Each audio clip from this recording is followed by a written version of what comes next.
وكرم وعلمه من البيان ما لم يعلم فسبحان الذي لا يحصى امتنانه باللسان ولا بالقلم ونشهد أن لا إله إلا الله وحده لا شريك له ونشهد أن سيدنا ومولانا محمدا عبده ورسوله الذي أرسله بالحق بشيرا ونذيرا وداعيا إلى الله بإذنه وسراجا وقمرا منيرا أما بعد فأعوذ بالله من الشيطان الرجيم بسم الله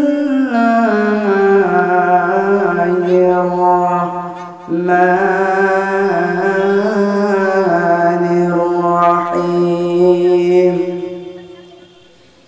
يا أيها الذين آمنوا اتقوا الله وابتغوا إليه وسيلا وقال النبي صلى الله عليه وسلم لا يؤمن أحدكم حتى أكون أحب إليه من والده وولده والناس أجمعين متفق عليه أو كما قال عليه الصلاة والسلام करलागिया कंद मानुष करलागिया हशो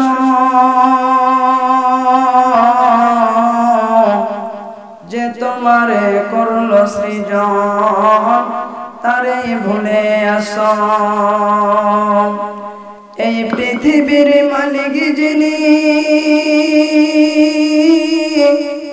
জপতারে নিশিতিনিও আরে যার হাতেতে মরণ তোমার যার হাতেতে মরণ তোমার তার দয়াতে বস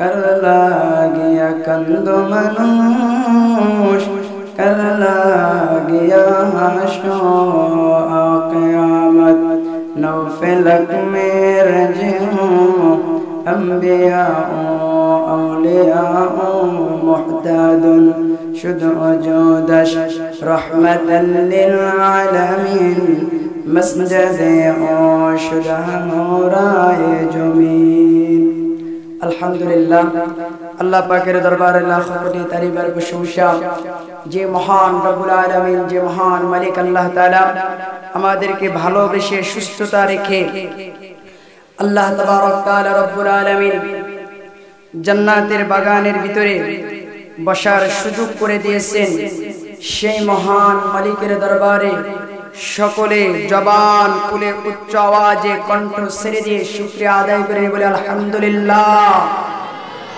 আরেকটু জোরে আওয়াজ দিয়ে বলে আলহামদুলিল্লাহ শত কোটি দরুদ সালাম আকায়ে নামদার তাজদার মদিনা যিনি হলেন মক্কা ওয়ালা যিনি হলেন মদিনা ওয়ালা যিনি হলেন কমলি ওয়ালা যিনি হলেন বিশ্ব নবী বিশ্ব পয়গম্বর আল্লাহ তাবারক তাআলা রব্বুল আলামিন পবিত্র কালামুল্লাহর ভিতরে ঘোষণা করে দিলেন ওয়া মা আরসালনাকা ইল্লা রাহমাতাল লিল আলামিন আপনি হলেন রহমতের নবী আপনি হলেন বরকতের নবী আপনি হলেন কমলি ওয়ালা নবী আপনি হলেন শ্রেষ্ঠ নবী শ্রেষ্ঠ নবীর শ্রেষ্ঠ পয়গম্বরের উম্মত শ্রেষ্ঠ উম্মত হতে পেরে আপনারা খুশি না বেজার কারা কারা খুশি দুইটা হাত টান টান করে আল্লাহকে দেখান।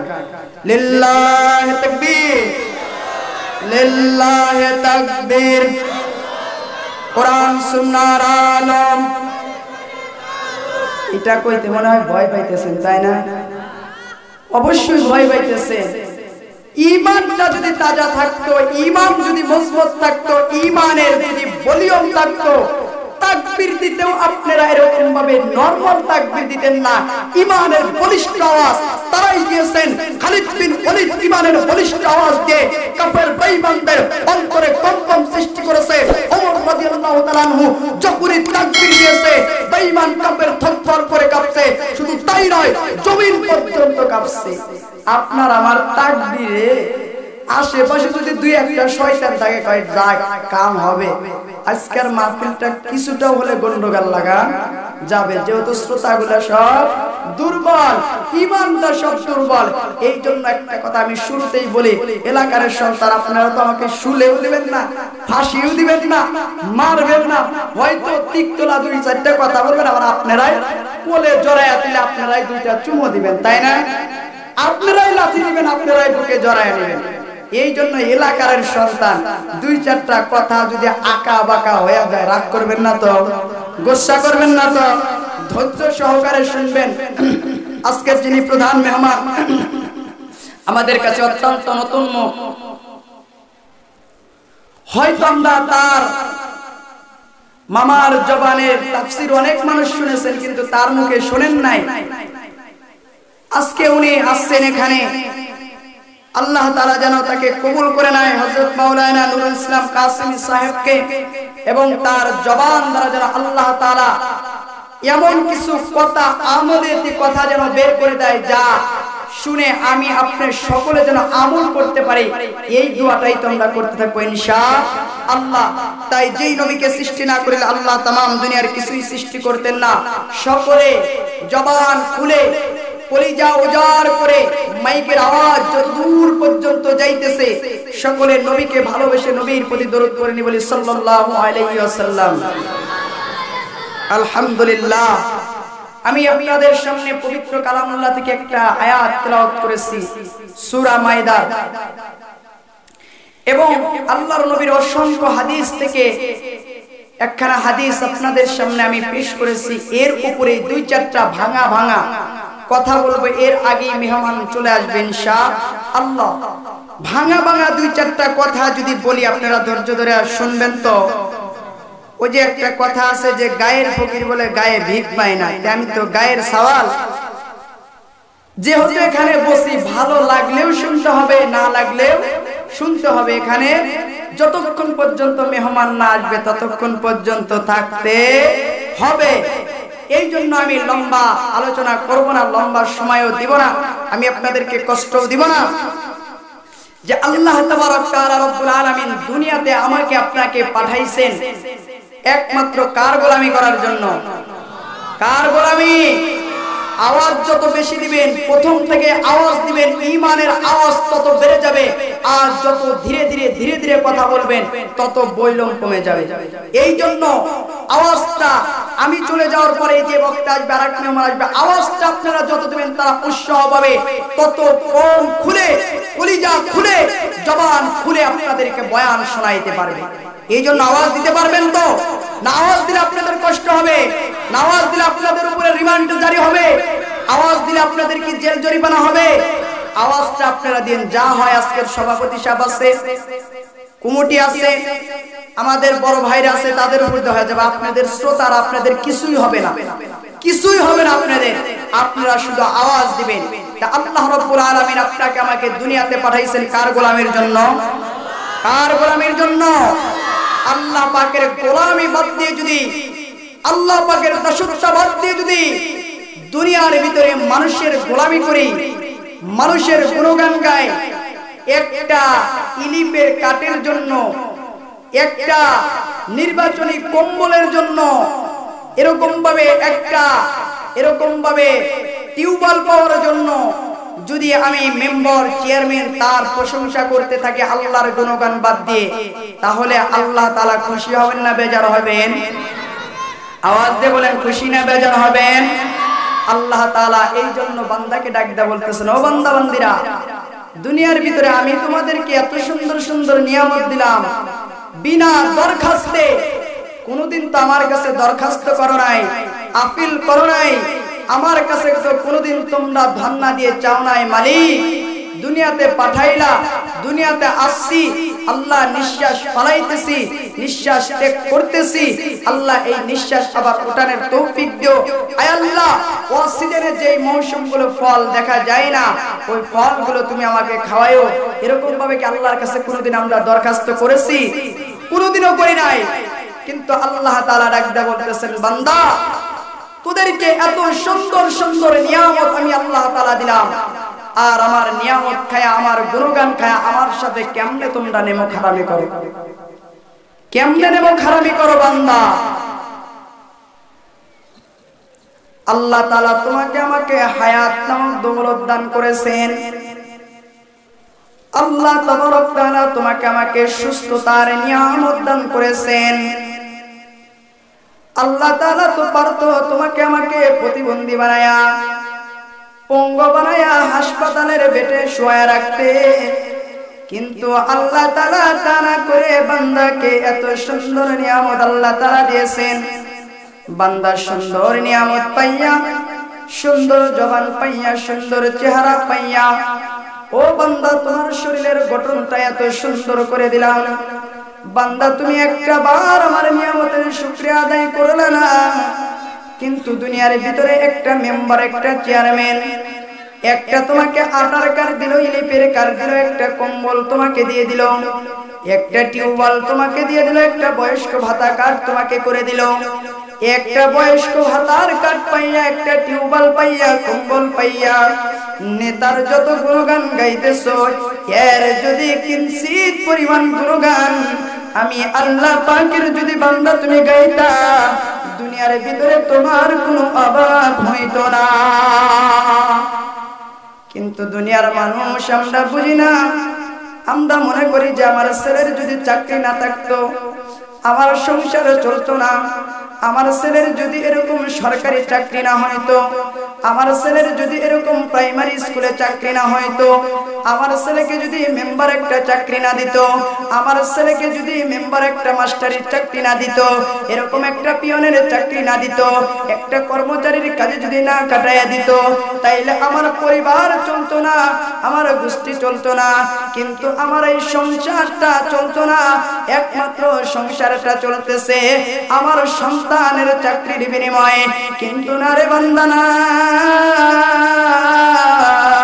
কখনো তোমার সন্তানের চাকরির বিনিময়ে তোমার সংসার চলে না। এ বান্দা, কখনো তোমার ছেলের চাকরির টাকা দেওয়ার সংসার চলে না। টাকায় দেখো না, লক্ষ লক্ষ কোটি কোটি টাকা কামাই করে, কিন্তু বিবির ওষুধ কিনতে ফুরাইয়া যায়, ছেলে হসপিটালে ভর্তি আছে, ছেলের হসপিটালের বিল দিতে ফুরাইয়া যায়। গরিব যত সুখে ঘুমায়, তার চাইতে বড় লোক বেশি কষ্টতে থাকে। কথা বল ঠিক কিনা? এই জন্য আল্লাহ তোমাকে আমাকে কত সুন্দর নিয়ামত দিয়েছেন। আল্লাহর নিয়ামত খাইয়া যদি আল্লাহর শুকরিয়া না আদায় করি, আল্লাহ তাআলা ডাকতে বলেন, লা ইন শাকারতুম লা আযীদান্নাকুম ওয়া লা ইন কাফারতুম ইন্না আযাবি লাশাদীদ।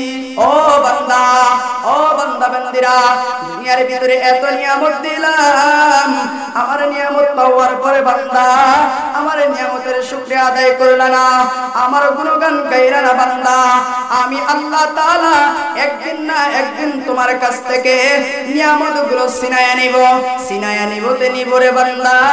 তোমাকে কঠিন আযাবের ভিতরে আমি আল্লাহ তাআলা তোমাদেরকে গ্রেফতার করব।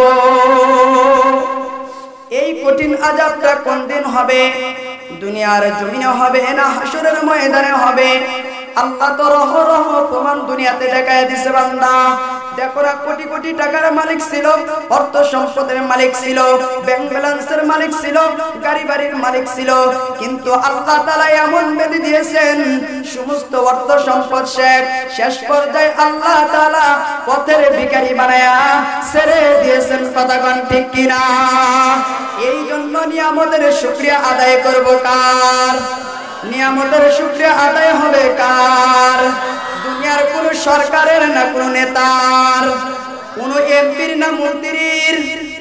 কার হবে? এমপিরও হবে না, মন্ত্রীরও হবে না। আমাদের দেশের যেই হোক না বান ক্ষমতাবান, যেই হোক না বান ধর্মশীল, যেই ক্ষমতার চেয়ারে বসে যায় তার কিন্তু গরম আলাদা থেকে যায়। কথা কোন ঠিক কিনা? ক্ষমতার চেয়ারে বসলেই মনে করে এটা তো আমার মগের মূল্য, এখন আমি যা বলবো তাই হবে। কিন্তু না না না, তোমার মতন তো ওমর, তোমার মতন তো খলিফা ছিলেন, তোমার মতন তো প্রেসিডেন্ট ছিলেন জনাবে মুহাম্মদুর রাসূলুল্লাহ সাল্লাল্লাহু আলাইহি ওয়াসাল্লাম, তোমার মতন তো প্রেসিডেন্ট ছিলেন হযরত ওমর, তোমার মতন তো প্রেসিডেন্ট ছিলেন সিদ্দিক আকবর, তোমার মতন তো প্রেসিডেন্ট ছিলেন ওমর ফারুক, তোমার মতন তো প্রেসিডেন্ট সরকার ছিলেন নবীর যিনি জামাতা হযরত আলী কাররামুল্লাহ, তোমার মতন তো প্রেসিডেন্ট ছিলেন উসমান গনি জিন্নুরাইন। এ যুবক বন্ধুরা, এ সর্দারের মা বোনেরা, একটু দিলের কান্দে শুনবা গো মা। দুনিয়ার ভিতরে তুমি যারে গুণগান গাও না কেন, এ মা তোমাদেরকে একটা কথা স্পষ্ট ভাষায় আজকে বলে দিয়ে যায়। আজকে যুব সমাজের মাহফিল হয়তো অনেকের ধারণা পাল্টিয়ে যায়। যুবকরা মাহফিল করে কিন্তু নামাজ পড়ে না, যুবকরা মাহফিল করে নামাজ পড়ে না, যুবকরা মাহফিল করে গান বাজনা ছাড়ে না। এ যুবক হতে পারে এটা তোমার আমার জন্য হেদায়েত, এ যুবক হতে পারে তোমার আমার জন্য এটা কামিয়াবি। আল্লাহ তাবারক তাআলা রব্বুল আলামিন পবিত্র কোরআনের ভিতরে বলেছেন, ইয়া আইয়ুহাল্লাযীনা আমানুত্তাকুল্লাহ ওয়াবতাগু ইলাইহি ওয়াসিলা। হে ঈমানদারেরা, হে মুমিনেরা, তোমরা ভালো কাজের ওসিলা তালাশ করো।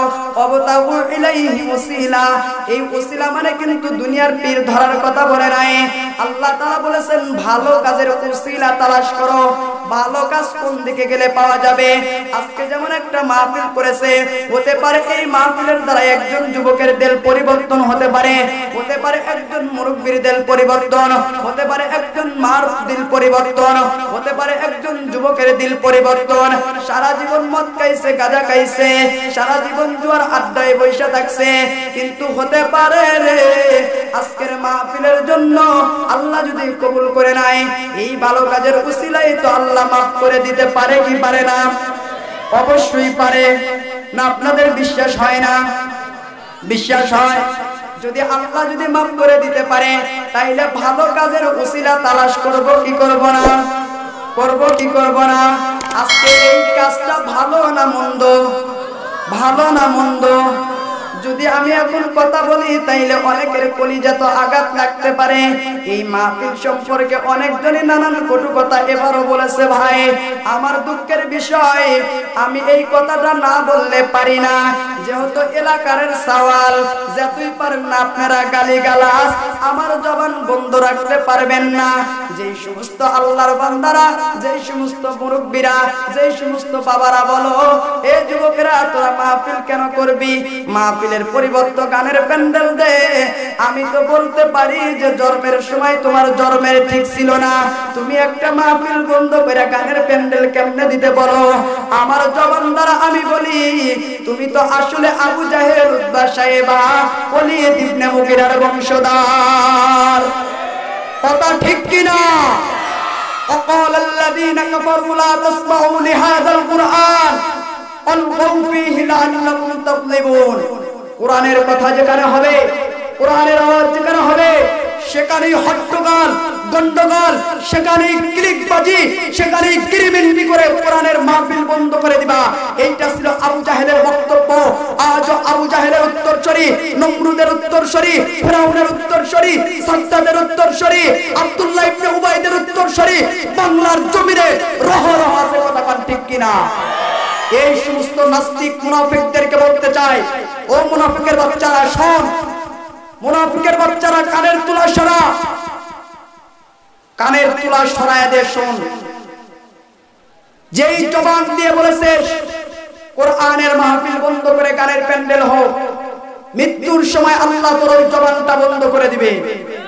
মৃত্যুর সময় তোর জবানে কালেমা নসিব হবে না। ভালো কোনো আলেম তোর জানাজা নামাজ পড়বে না। যেমন নাস্তিক শাহরিয়ার কবি মুসলমানদের বিরুদ্ধে কথা বলেছে, ওর বিরুদ্ধে পুরো বাংলার জমিনের ওলামা ইকরাম কেঁপে গিয়েছে। এই আপনারা কথা বলতে ভয় পাইতেছেন, কথা বলতে ভয় পাইতেছেন। আপনারাও এলাকার মানুষ, আমিও এলাকার মানুষ, যা হবে এখানেই হবে, কথা পান ঠিক কিনা? যদি জেল হয়, জরিমানা হয়, রিমান্ড হয়, তবু আমি প্রস্তুত আছি। আমি আর ভয় করি না, আমি আর ভয় করি না, যেহেতু আমার সব ভাই বেস্তা নেতা কর্মী, কথা পান ঠিক কিনা? আমি যদি জেলে যাই তাদের দরদ লাগবে, কথা পান ঠিক কিনা? তিনিও যেমন আওয়ামী লীগ করে, আমিও আওয়ামী লীগ করি। আমি না করলে আমার বাপ করে, আমার বাপ না করলে আমার দাদা করে, করে কি করে না? এই একটা কথা শুনলে আশ্চর্য হয়ে যাবে।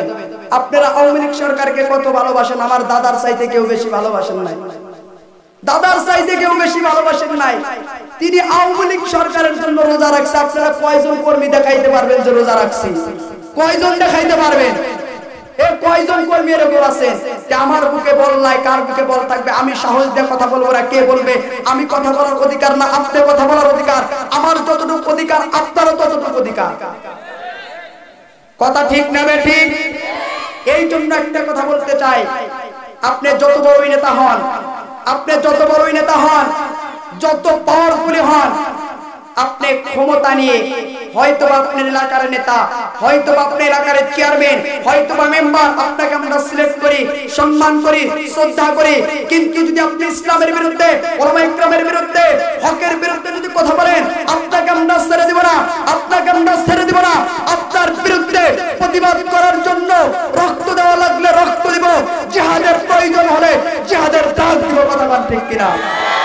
এতে যদি আমার পাপ হয়, আমার যদি পাপ হয়, ইসলামের বিরুদ্ধে যদি কথা বলে, আমার বাপকেও আমি ছেড়ে দিব না, আমার বাপকেও ছেড়ে দিব না। আমি আর আপনি বলতেছি দেশটা কত সুন্দর, দেশটা কত সুন্দর, ডিজিটাল আমি আপনি বাংলাদেশ বানাইতে চাই। ডিজিটাল বাংলাদেশ করলে আমার আপনার কি উপায় হবে? ডিজিটাল বাংলাদেশ করলে গম চুরি করতে পারবো না, কম্বল চুরি করতে পারবো না, ইতিমের মাল আত্মসাৎ করতে পারবো না। ডিজিটাল বাংলার জমিন যখনই হয়ে যাবে, তখনই প্রত্যেকটা নেতা কর্মীর হাতে এবং গলায় রশি করবে। এ কথা গন্ডা ঠিক কিনা? এই জন্য কবি আফসোস করে কয়, থাকলে পানি সাগরে নদীতে পাওয়া যায়, নদীতে না থাকলে কি আর খালে পাওয়া যায়। স্বপ্নের বাংলাদেশ যদি ডিজিটাল হয়ে যায়, আমার দেশের চোর ডাকাতের হবে কি উপায়? কথা ঠিক কিনা? যদি আপনারা কথা আসতে পারেন তাইলে কমু না। হুজুর আসতেছে, হুজুর এক দিয়ে চলে যাবে, কথা বলেন তো? তাহলে আমার সাথে একটু চলো গান দিবেন। থাকলে পানি সাগরে নদীতে পাওয়া যায়, নদীতে না থাকলে কি আর খালে পাওয়া যায়। স্বপ্নের বাংলাদেশ যদি ডিজিটাল হয়ে যায়, আমার দেশের চোর ডাকাতের হবে কি উপায়? আমার দেশের চোর ডাকাতের হবে কি উপায়? বিরোধী দল যে হয় ভাই দেশের বারে মমতা, মিষ্টি মধুর কথা বলে রসাতলে চাই ক্ষমতা। এলো গেল বাড়লো শুধু হিংসা ও বিদ্বেষ, এইভাবে কি গড়া যায় সোনার বাংলাদেশ? দেশ দেশ দেশ বাংলাদেশ, ও আমার বাংলাদেশ, সোনার বাংলাদেশ, মাতৃভূমি বাংলাদেশ। থাকলে পানি সাগরে নদীতে পাওয়া যায়, নদীতে না থাকলে কি আর খালে পাওয়া যায়। স্বপ্নের বাংলাদেশ যদি ডিজিটাল হয়ে যায়, আমার দেশের চোর ডাকাতের হবে কি উপায়? স্বপ্নের বাংলাদেশ ডিজিটাল কইরো না, তোমার নেতা কর্মীরা ছাড় পাবে না। তুমি যেই সরকার হও না কেন, তোমার নেতারা কম্বল চুরি করতে পারবে না। ইয়ামান থেকে 1000 কম্বল আসছেন খলিফাতুল মুসলিমিন হযরত ওমর অর্ধজাহানের খলিফা, অর্ধজাহানের প্রেসিডেন্ট, আমিরুল মুমিনিন হযরত ওমরের দরবারে ইয়ামান থেকে 1000 কম্বল আসছেন। আমিরুল মুমিনিন, ও খলিফাতুল মুসলিমিন, হযরত ওমর আপনার দরবারে ইয়ামান থেকে 1000 কম্বল হাদিয়া দিলাম। আপনার মক্কার ভিতরে মদিনার ভিতরে যে সমস্ত গরিব মানুষগুলো আছে, ইতিম মানুষগুলো আছে, তাদের ভিতরে আপনি কম্বলটা বিছায়া দিবেন। আমিরুল মুমিনিন হযরত ওমর তিনি কম্বলটা হাতে পাওয়ার পরে চিন্তা করতেছেন 1000 কম্বল আমি হাতের ভিতরে পেয়েছি, কিন্তু মদিনার ভিতরে মক্কার ভিতরে মানুষদেরকে বিলায়া দিব, কিন্তু নবীজির কলিজার টুকরা ইমাম হাসান আল হুসাইন, এই হাসান আর হুসাইনকে আমি কি দিব? ইমাম হাসান হুসাইনের জন্য তো যাকাতের মাল খাওয়া যাবে না। খলিফাতুল মুসলিমিন হযরত ওমর তিনি বড় টেনশনের মধ্যে পড়ে গেলেন, বড় পেরেশানির মধ্যে পড়ে গেলেন। খলিফাতুল মুসলিমিন হযরত ওমর চিন্তা করতেছেন 1000 কম্বল আমি পেয়েছি, এই কম্বলটা আমি 1 মাস পরে মদিনার লোকের কাছে দিয়ে দিব, মদিনার লোকদের মধ্যে বিলীন করে দিব।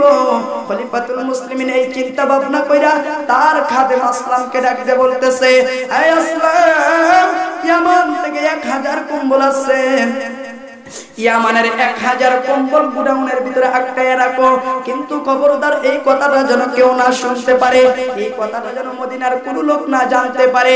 1000 কম্বল গুডাউনের ভিতরে আটকায় রাখিয়া আমিরুল মুমিনিন হযরত ওমর বড় চিন্তা করতেছেন, কোন দিন আমার মাস শেষ হবে, আমি মাস শেষ হওয়ার পরে রাষ্ট্র ভাতার আমি বেতন কোন দিন পাইব, কোন দিন বেতন পাওয়ার পরে 2টা চাদর আমি কিনতে পারবো, যেই দিন 2টা চাদর কিনতে পারবো ওই দিন আমি চাদরগুলো মদিনার লোকের কাছে দিয়ে দিতে পারবো। 2টা চাদর কেনার কারণ কি রে বন্ধু? 2টা চাদর কোন কারণে কিনবেন? আমিরুল মুমিনিন হযরত ওমর তার অন্তরে আল্লাহর ভয় কেমন ছিলেন, তিনি আল্লাহকে কেমন ভয় করতেন, তার অন্তরে আল্লাহর ভয় কি রকম ছিলেন। খলিফাতুল মুসলিমিন হযরত ওমর একবার মসজিদের মেম্বারের দিকে এরকম ভাবে মসজিদের মেম্বারের দিকে যাইতেছেন, নামাজ পড়াইবেন, বয়ানের জন্য যাইতেছেন। বাইরের কান্দা শুনবেন গো বন্ধুরা, এমন সময় নবীর একজন সাহাবী ডাকতে বলতেছে, ইয়া আমিরুল মুমিনিন, আপনার পিছনে আমরা নামাজ পড়তে পারবো না, আপনার বয়ান আমরা শুনতে পারবো না। আমিরুল মুমিনিন হযরত ওমর মেহরাব থেকে তরতর করে কাঁপতে কাঁপতে নেমে গেছে। আমিরুল মুমিনিন হযরত ওমর যখন মেহরাব থেকে নেমে গেছেন, এমন সময় আমিরুল মুমিনিন হযরত ওমরের সন্তান আব্দুল্লাহ পাশ থেকে দাঁড়ায় ডাকতে বলতেছেন, ওগো নবীর সাহাবী, তুমি আমার বাবার পিছনে কেন নামাজ পড়বা না?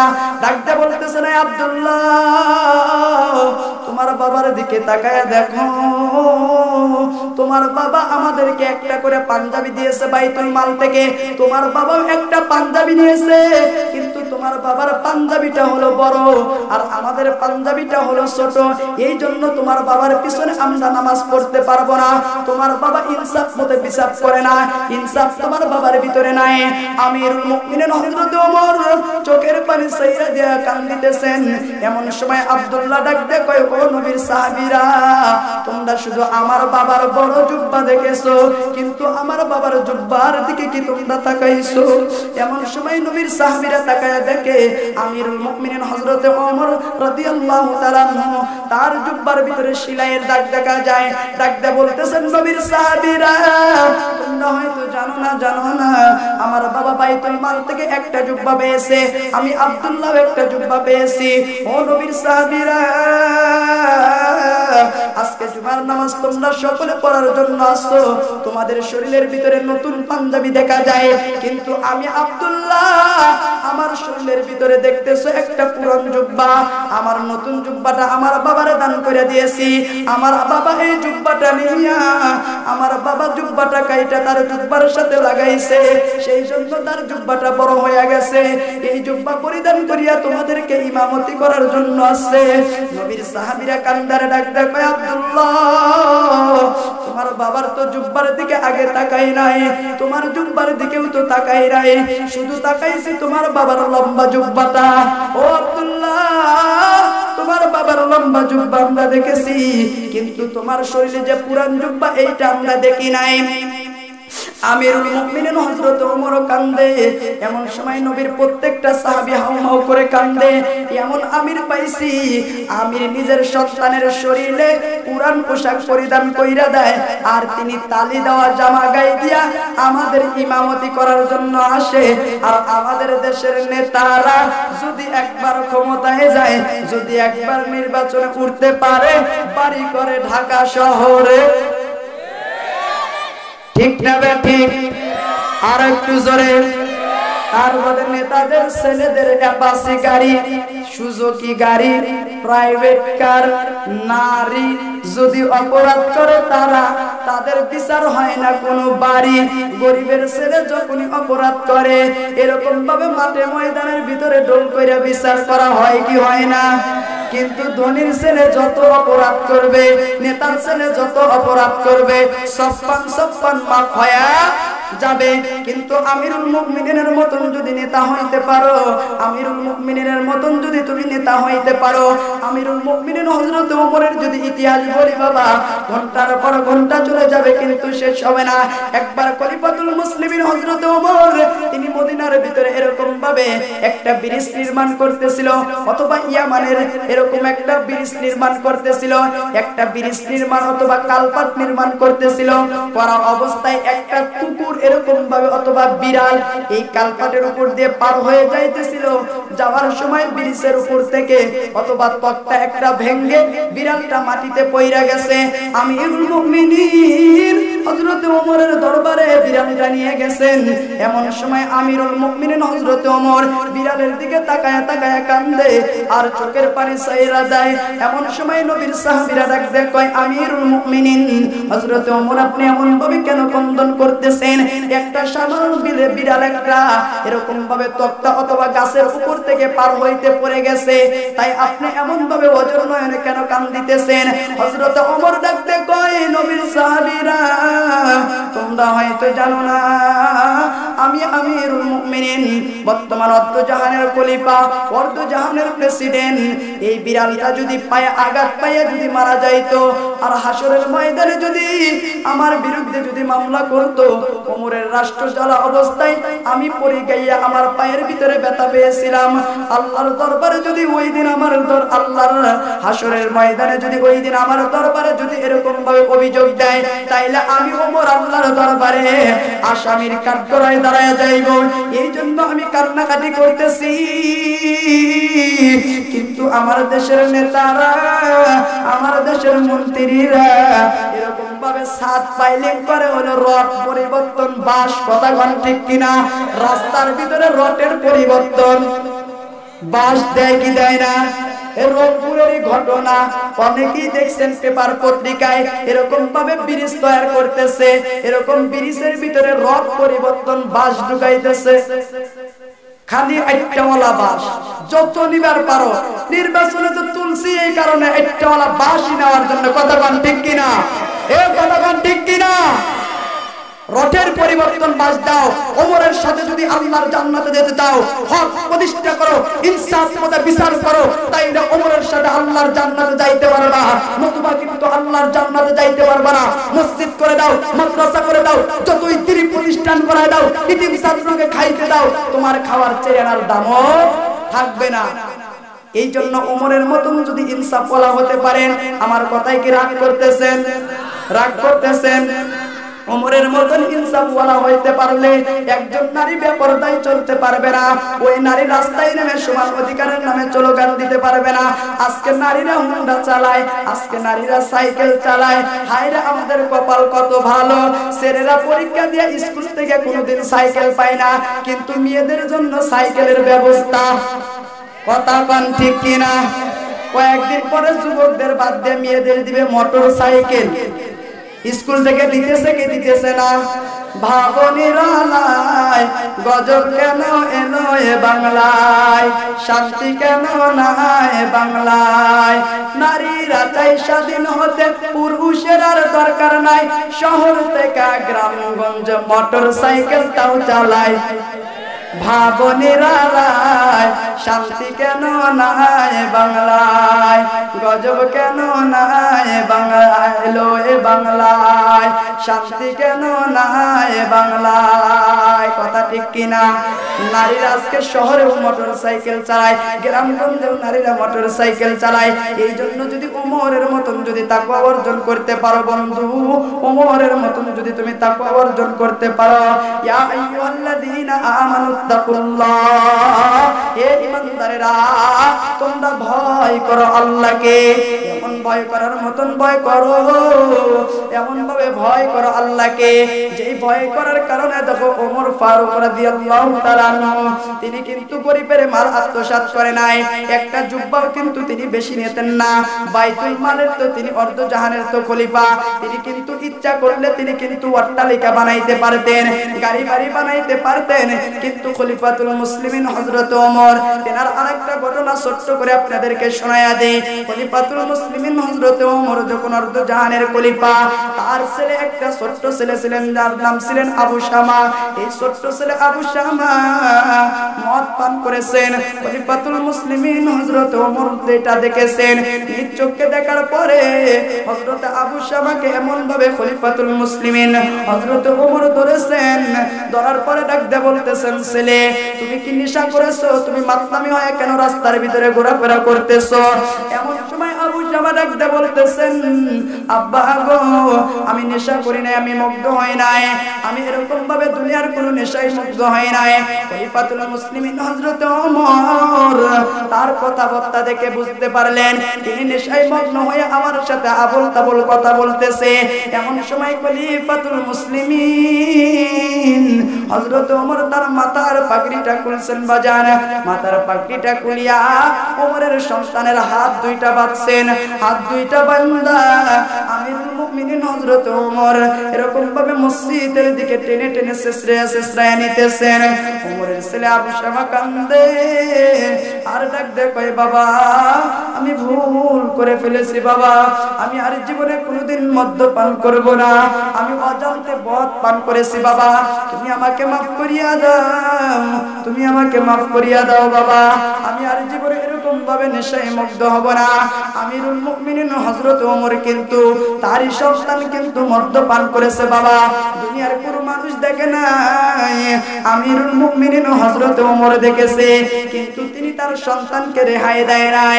এমন সময় খলিফাতুল মুসলিমিন হযরত ওমর তার সন্তানকে হাত বাঁধিয়া মসজিদের ভিতরে নিয়ে মসজিদের এরকম ওয়ালের সাথে বাঁধিয়া পিলারের সাথে হাতটা এমন ভাবে বাঁধছে, নবীর যেই সাহাবী মসজিদের ভিতরে ঢুকতেছে ঢোকার সাথে সাথে আশ্চর্য হয়ে গেছে, কিরে নবীর সাহাবীরা আশ্চর্য হয়ে দেখতেছে ওমরের ছেলে আবু শামার হাতের ভিতরে রশি দেখা যায়, হাতটাকে বাঁধলো পাওটাকে বাঁধলো, কিন্তু পাশ থেকে কাঁদতেছে আর বলতেছে, বাবা আমাকে তুমি মাফ করিয়া দাও, আমাকে তুমি মাফ করিয়া দাও, জীবনে আর আমি নেশা করব না।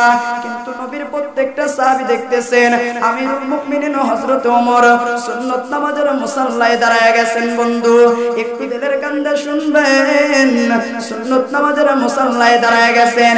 এমন সময় খলিফাতুল মুসলিমিন হযরত ওমর সুন্নাত নামাজ শেষ করিয়া ফরজ নামাজ শেষ করিয়া সাহাবীদের উদ্দেশ্যে ভাষণ দিয়ে বলতেছেন, ও সাহাবীরা ওই যে একটা ছেলে দেখতেছো হাত বাঁধা পাও বাঁধা, ওইটা আমার ছোট্ট ছেলে কলিজার টুকরা আবু শামা, কিন্তু তোমাদের সামনে আমি কেন হাত বেঁধে রেখেছি পা বেঁধে রেখেছি তোমরা কি জানো? তোমরা কি জানো? তোমরা কি জানো?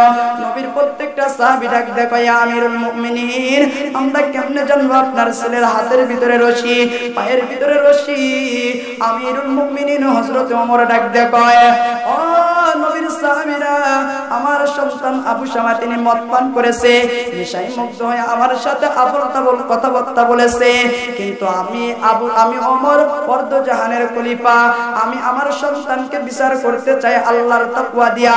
আল্লাহকে আমি কেমন ভয় করি, আমি যদি আমার সন্তানের বিচার না কইরা আমার সন্তানকে যদি আমি মাফ করিয়া দিই, তাইলে হাসরের ময়দানে সন্তানের কারণেও যদি আমি জাহান্নামে চইলা যাই, আল্লাহ যদি ডাক দেখায় ওমর তোমার সন্তান মদ্যপান করেছে, কিন্তু তোমার সন্তানের বিচার তুমি করো নাই।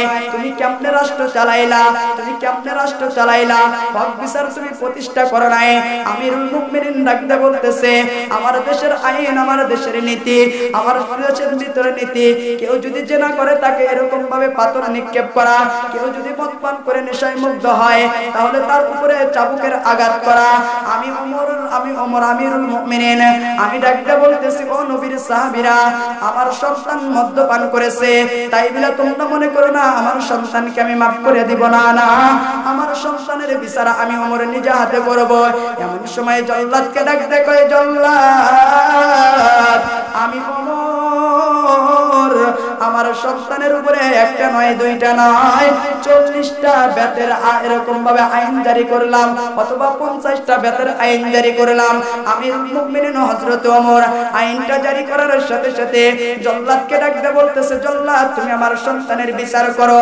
জল্লাদ আমিরুল মুমিনিন হযরত ওমরের কথাটা শোনার সাথে সাথে তার সন্তান আবু শামার পিঠের উপরে এরকম ভাবে একটা চাবুক মারছে, দুইটা চাবুক মারছে, তিনটা চাবুক যখনই মারছে, আমিরুল মুমিনিন হযরত ওমর জল্লাদের চাবুকটা টান দিয়ে ধরে বলতেছে, জল্লাদ, আল্লাহি, আল্লাহর নামের কসম করে তুমি বলো, তুমি কি আমার ভয়ে মারতেছো না আল্লাহর ভয়ে মারতেছো?